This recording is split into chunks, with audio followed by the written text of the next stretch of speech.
I've been with Oracle almost 18 years, and I am proud to share that our focus on women developing to the best that they can be, that they choose to be, started about 17 years ago. As I've been introduced, I am the Executive Director of Oracle Women's Leadership, and this is an organization that is really focused on developing, engaging, and empowering our current and future generations of women leaders at Oracle. So most of our work is done internally, but as Jay Evans said earlier this morning, we have this, she talked about paying it forward, and that is a key principle of Oracle Women's Leadership. We are not focused on competing with each other. We have an abundance mentality that there are plenty of opportunities for all of us, and we all rise when each of us helps each other rise and share our knowledge and our expertise and our gifts. So with that, I am sharing with you for the first time ever information about what Oracle has done internally to advance women in tech roles.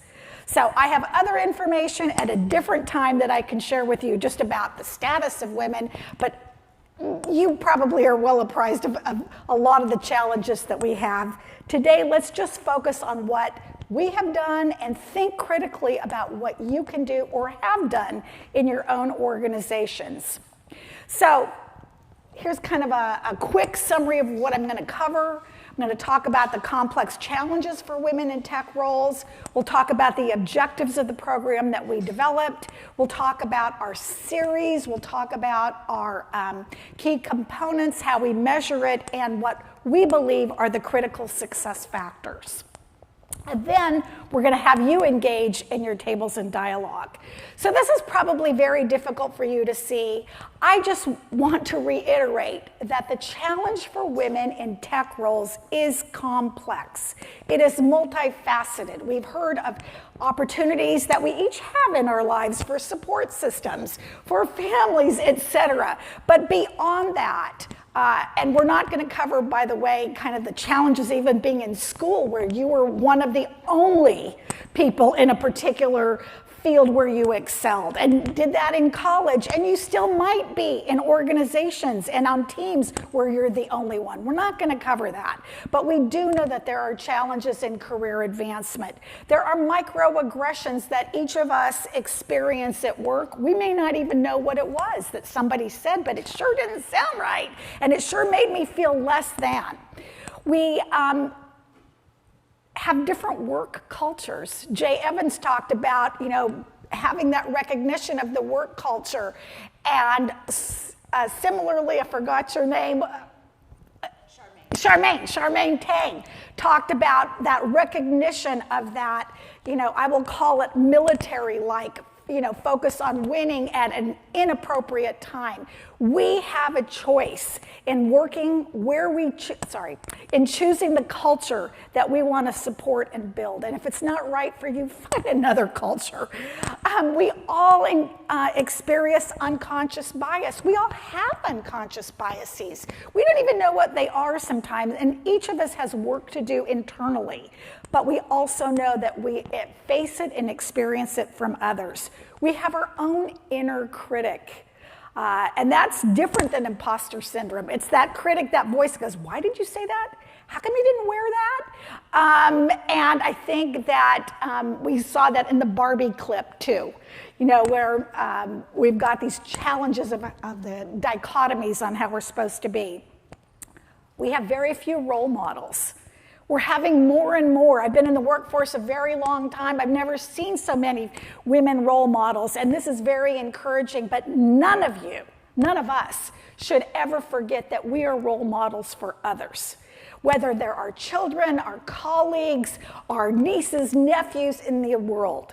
The talent pipeline is incredibly challenging for those aspiring to go to school, aspiring to get hired, and also the talent pipeline within organizations. We do not all advance at the same rates as other genders or another gender. And then our commitment for D&I policies vary by company. So what did we do? We set out to really study What could we do to advance women in tech roles? And we came up with a variety of objectives that we wanted to cover. So it's hard to read for some of you, and even for me, so I'm just going to look at the slide and share with you. We were very committed. We are very committed, more than were. We are very committed to the growth of women leaders at Oracle. We really want to focus on the employee experience. We believe development is essential.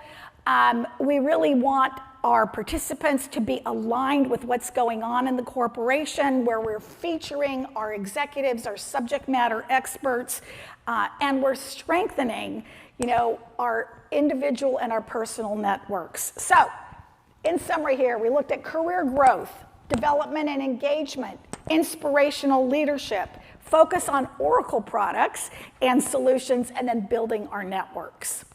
So what resulted is a program that we call the Women in Tech Series. It is a year-long development program.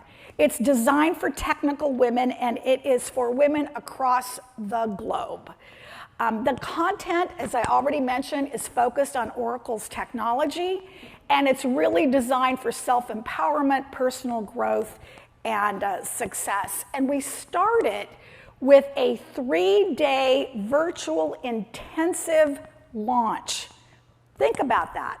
3 days at your computer, really being engaged. Can this really work? Can this really work globally? And yes, it absolutely can. So what are the key components of the learning experience that we have built in? Well, essential is the identification of the participants. And what we did at Oracle, what we have done, is we have really utilized our own human capital management software, but we have decided to look at and hone in on our top talent women in technical fields. In the tech industry, 30% of the population, give or take a little bit, are women. And by and large at Oracle, that's true at Oracle, and by and large, the vast majority are in tech roles. So we looked at who are our top talent future leaders. That is, we hope that they, will step up. So we are looking at emerging leaders for individual contributors as well as managers in entry-level management roles. So again, I can't hit this hard enough. It's like the who is really important. We focused on bringing together internal subject matter experts to share their expertise with each other. We did hire some external speakers and motivators, and in fact, because none of us are polished MCs, we hired an external MC from Los Angeles to help us. We featured many demos of our products where participants could pick and choose what demo did they want to go see and ask and learn more about. Then we formed learning circles, and these learning circles have continued for a full year of development after this 3-day kind of immersion program. And then we work on making sure everybody gets in a mentor program that we curate. So how did we measure success? Well, the very first thing is participant satisfaction. And you all will probably get a satisfaction survey today. They're like, how did this go? So that is an important metric. We do want to make sure that people like the content, but that's not enough. If we really want to make a difference in industry, we have to do more than that. So we're looking at how engaged are the participants of this program after that 3-day immersion. We have used our own data to look at what has been the impact on retention.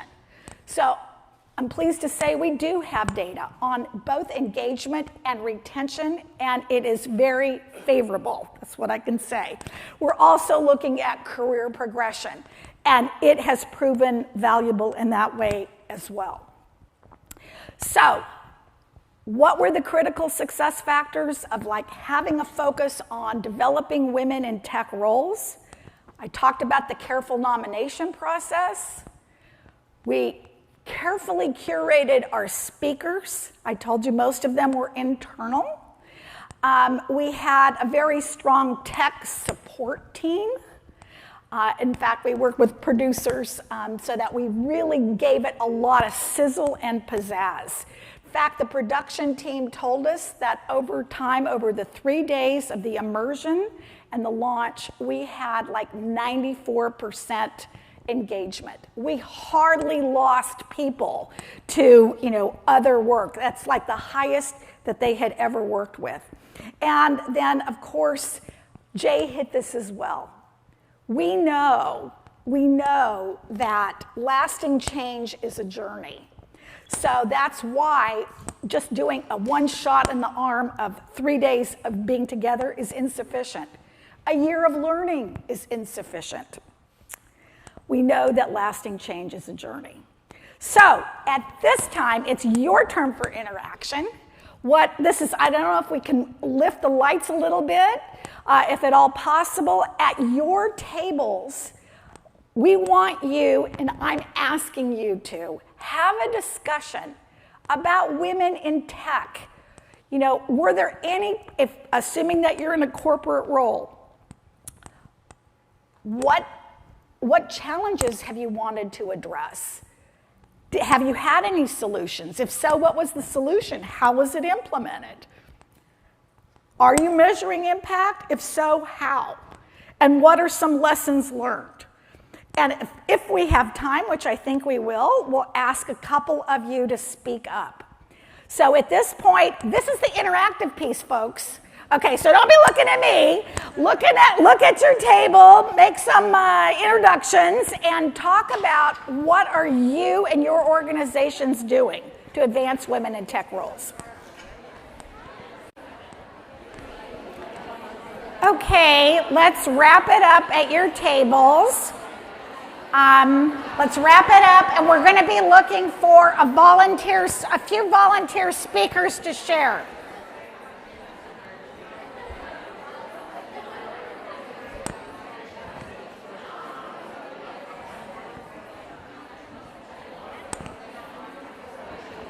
Okay, if we could have it quiet now. We have 2 mic runners. Okay, Milana, why don't you, who wants to go first? Raise your hand and share. Come on, you don't want to be voluntold? Come on, volunteer right here in the middle. Thank you, yay.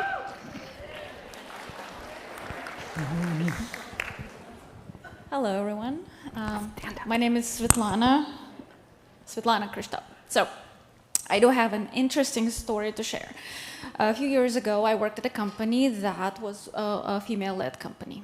And at some point, we looked at our diversity numbers, and they weren't looking really great. We were a Silicon Valley company. You all know the profile of the teams we have and technology specifically. And the leader of the company set the goal. She said, we're going to be 50-50. This is our goal. This is a publicly stated goal in terms of diversity for our company. As managers, we looked around, and we know it's hard to hire women in technology. It's a hard task. We also held teams in Argentina, and when we presented them with the goal, they rolled their eyes. They were like, where are we going to find these women? The profile of the team in Argentina was 99% men. But we set the goal, then we went forward. And what was really interesting is that the team in Argentina has met that goal first. How did they do it? How? This is how. When women in Argentina heard about this publicly stated goal from a company, this is what we do, this is what we value, this is who we welcome, and we want the representation to make the decisions, women came. They applied. They believe that that's the company they want to be in. In US, the situation was different. It was much harder to hire. Why? Because of equal opportunity laws. Effectively, we needed to balance our desire to hire more women in tech with our ability to offer equal opportunity during resume screening and interview process.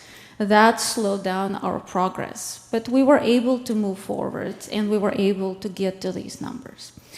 These are the lessons we've learned. Thank you. Okay, we have another volunteer. Thank you. Right here. Yeah. Right here. Please state your name as the last person did. All right, thank you. My name is Nilima. I'm coming from Canada, and what a fantastic conference. Firstly, I want to thank Oliana and her entire team. So I want to share a small story of mine. Like, I come from a very small town in India. When I was doing my bachelor's, I found a flyer for the master's program, where like 3 decades ago, it was a distant dream to come to the United States. For me, like coming from a small town in India, going to the metropolitan city in India, like Mumbai, Delhi, was a distant dream. But then the flyer that I found for the master's program, when I joined the course, it was just 2 women in the class with entire male colleagues. I was 17 at that time. I had an imposter syndrome. I called my parents. Did I opt the wrong course? Am I going in the right direction? But it was like my mom and dad's passion, courage, who helped me. They pushed me, and my passion, where I could do my master's program.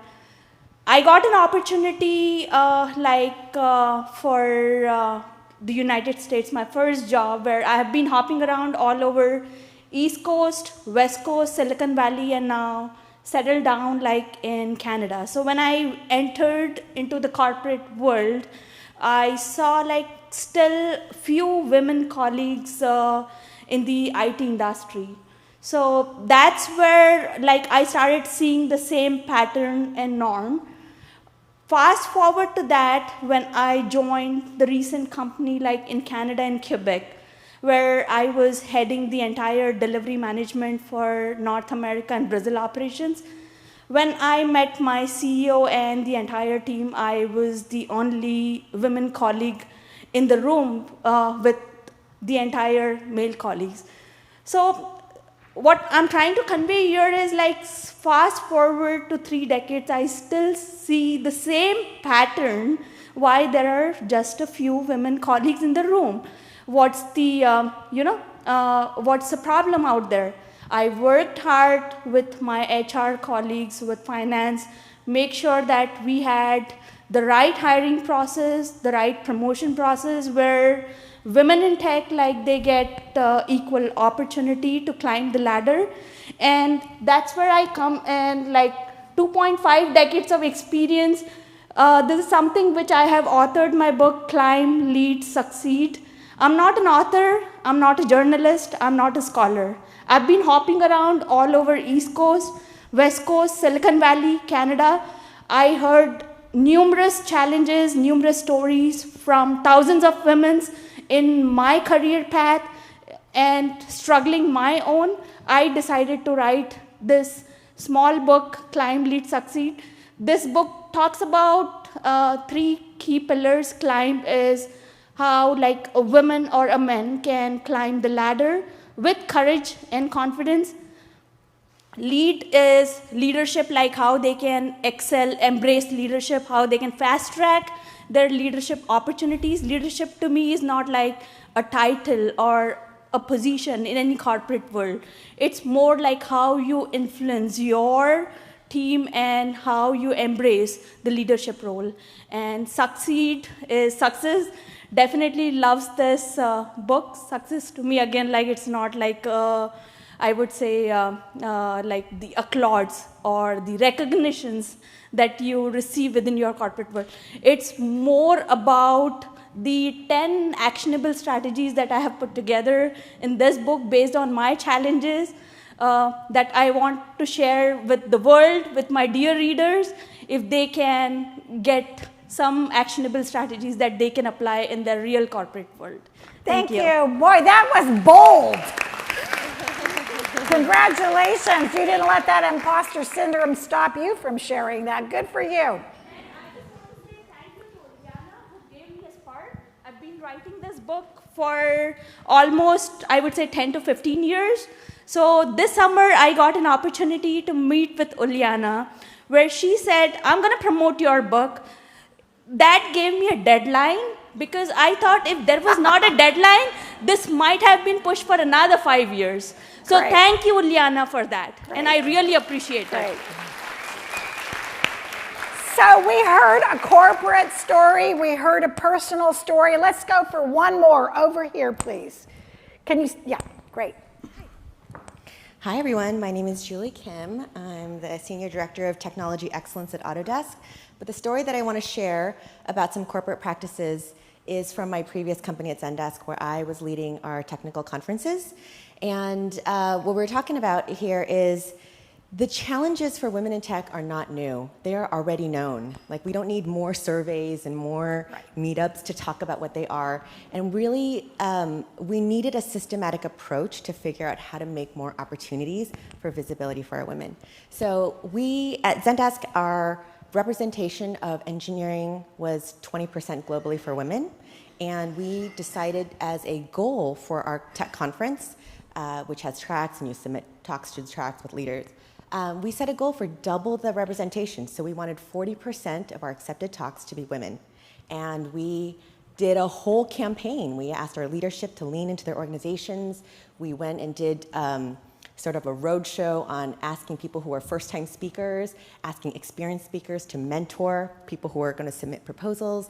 We spoke at managers' meetings and architects' meetings, and we're like, this is our company goal. Like, we are going to really push to get 40% women to speak at our tech conference. And the proposal submission reviews are all blind. But the more proposals we get in from women, the more opportunity and more chance that they might get selected. And we asked the people who kind of show up every time, all of the architects, all the senior leaders, all the senior who always show up and always have the ideas, we asked them, if you've spoken at Tech Summit before, instead look into your team, find other people who are first-time speakers, underrepresented talent, people with disabilities, veterans, people who are all sorts of ranges of diversity that you can think of, and encourage them and sponsor them and get your whole team behind trying to get these people to submit proposals. And we actually hit our goal. We had 40% women speakers at our recent tech summit in 2023. And it was a celebration for our whole team, our whole company. We said, we did it. And the lesson that we learned there is that when we can be public about our goal, like the one that we heard up here, we can really rally all of our allies to be supportive toward that goal. And since then, and again, I've left Zendesk since that time, but the goal that we set was, why stop at Tech Summit?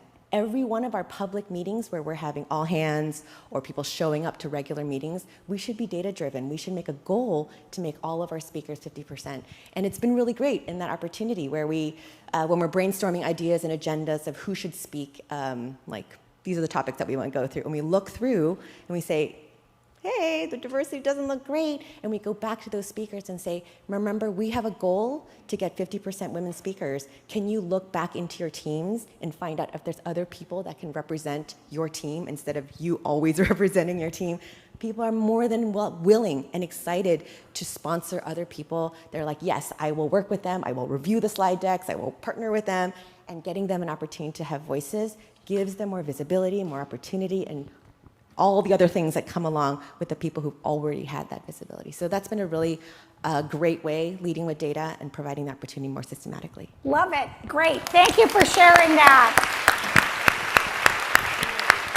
That was a wonderful example for us all in how we can each pay it forward. Those of us who have actually written proposals, been accepted at conferences, we know how hard that was, just like the author. It took her 10 to 15 years to write this book. But if we band together and we seek best practices, we can help each other submit a proposal, find the confidence, move forward. So with that, I want to thank you for your time. I want to thank you for your engagement in this. I'm happy to address questions. throughout the next couple days about our Women in Tech series. I think that's it for now. So I think I'm standing between you and lunch. Let's just yeah.